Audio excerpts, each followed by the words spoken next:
लेकिन इस पे सवाल किसी ने नहीं उठाया, क्योंकि लोगों को लगा क्या फर्क पड़ता है, जम्मू कश्मीर का मामला है, प्रॉब्लम तो जब हमारे घर पे होगी तब हम करेंगे। ये प्रॉब्लम आपके दरवाजे पे खड़ी हुई है, ध्यान रखिएगा। सत्ताएं रहेंगी, लेकिन राष्ट्र को बचाने के लिए समाज को बाहर आना पड़ेगा। ये जिन खतरों की आप चिंता कर रहे हैं, उस खतरे की चिंता मुझे नहीं है। 4 राज्यों का देश, 20 करोड़ पॉपुलेशन। ऐसा लगता है कि भारत के सामने सबसे बड़ा चैलेंज पाकिस्तान है।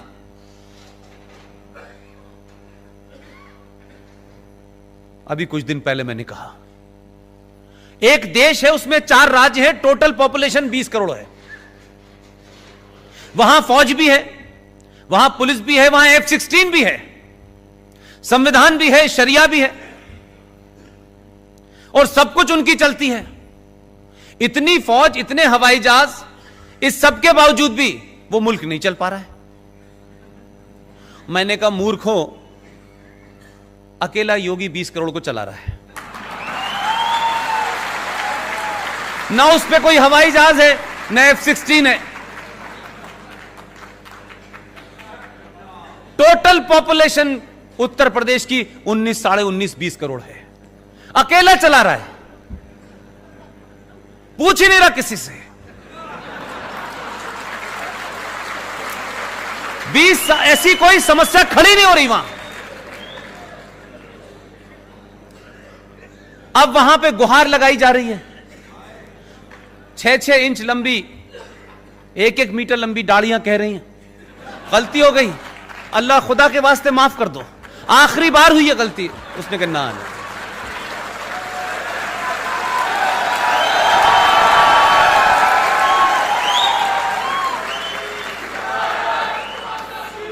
इसलिए मैंने कहा कि धन्य है आप लोग, समय रहते अपनी गलती का एहसास कर लिया और सही लोगों को चुनाया आपने। मैं किसी सरकार का पक्षधर नहीं हूं, लेकिन जो सरकार, जो लोग इस राष्ट्र को बचाएंगे, उनके लिए कितना भी लड़ना पड़े लड़ूंगा।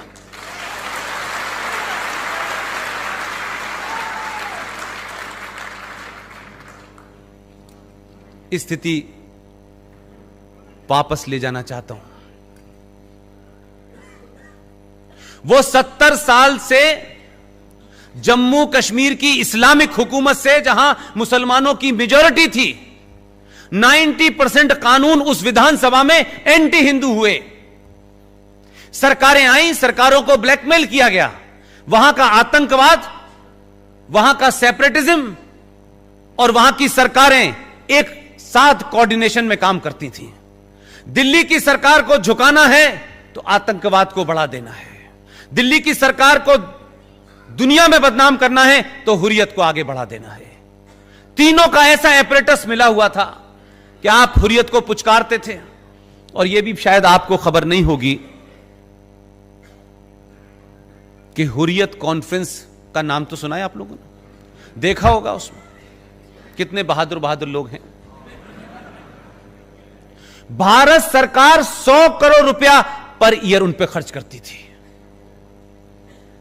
जो भारत के संविधान को आग लगाते हैं, जो भारत की सुप्रीम कोर्ट को नहीं मानते, जो भारत की पार्लियामेंट को नहीं मानते, जो उस जम्मू कश्मीर का विलय पाकिस्तान में करने के लिए मुहिम चलाते हैं, इस देश की बौनी सरकारों की मजबूरियां देखिए कि उन जैसे लोगों को एक आदमी का उठना बैठना, जाना, खाना पीना, बीमारी, उनके इलाज के ऊपर 100 करोड़ रुपया पर साल का बजट था।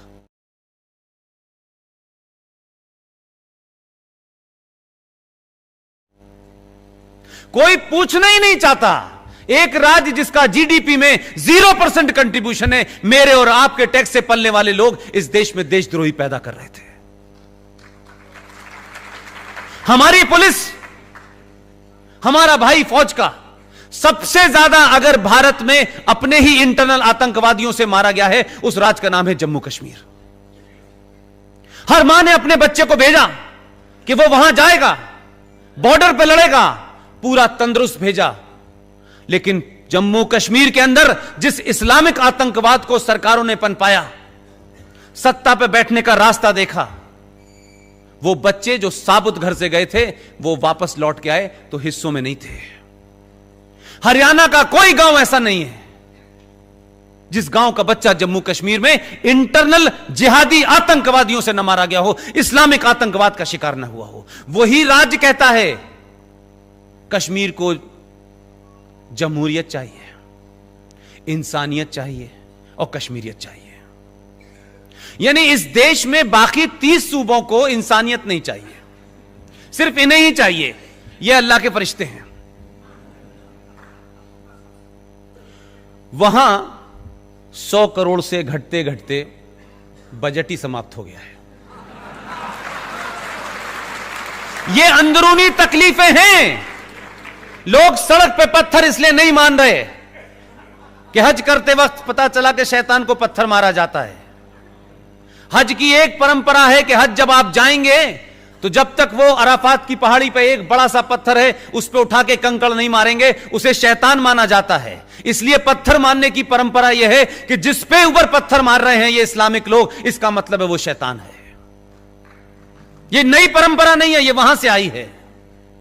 जो आज देश को जलाने उतरे हैं, जो देश में आग लगाने उतरे हैं, उनका दर्द समझिए क्या है। आपने ऐसा डॉक्टर भेजा है बिना सर्जरी के इलाज कर रहा है।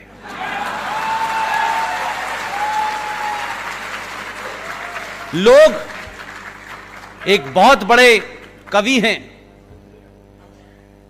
उनकी 2 लाइनें मुझे इस स्थिति पे ज्यादा अच्छी लगती हैं। वो कहते हैं कि न जाने कैसा ये आलम हुआ कि लोग हंसते हंसते रोने लगे, रोते रोते हंसने लगे। ये स्थिति वही है। धारा 370 और 35 पे नहीं हटी है। धारा 370 और 35 को बारीकियों में अगर आप जानते, जितना मैं 20 साल से पढ़ते पढ़ते थक गया, ये धारा नहीं हटी है। ये भारत के अंदर, आजाद भारत में बौने नेताओं के दबाव में पिछले 70 साल में एक पैरेलल सत्ता थी, जो इनविजिबल सत्ता थी, जो आदर्श सत्ता थी, उसको समाप्त कर दिया है। संकट यह है कि लोग कह रहे 335, 370, 370, लोगों को पता नहीं है दर्द कहां हुआ है। यह जो एक मैं बार बार कह रहा हूं कि जैसे ही आप इस देश में संविधान की बात करेंगे, कुछ लोग कहेंगे नहीं, हमारा मजहब पहले है, हम आईन को नहीं मानते, हम शरिया को मानते हैं। जब उसने संवैधानिक तौर पे काम कर दिया तो बोले नहीं नहीं, हम संसद को नहीं मानते, हम भीड़ को मानते हैं। वो आदमी भी निराला ही भेजा है, वो इनको पूरा इस्लामिक बना के मानेगा। पीछे ही पड़ गया इनके। अल्लाह ने फरमाया है कुरान मजीद में एक जगह, मैं नहीं जानता कि वो कुरान पढ़ के आए हैं या नहीं पाए हैं, या उनके एडवाइजर उन्हें बता रहे हैं, लेकिन काम ठीक राह पे हो रहा है। कुरान मजीद में एक जगह लिखा हुआ है, क्या है मुसलमानों, मेरे ऊपर ईमान लाने वाले लोगों, मैंने इस कायनात, इस सृष्टि के अंदर, इस ब्रह्मांड में सब कुछ तुम्हारे लिए रखा है। तुम्हारी जितनी भी जरूरतें हैं उसका मैंने इंतजाम किया हुआ है। मेरी एक ही शर्त है कि मैंने तुम्हें जिंदगी जीने के जो रास्ते बताए हैं उसी पे चलते रहना, और अगर तुम मेरे बताए रास्ते से उतरे तो मैं इस जमीन पे कुछ लोग भेजूंगा जो तुम्हें रास्ते पे ले आएंगे।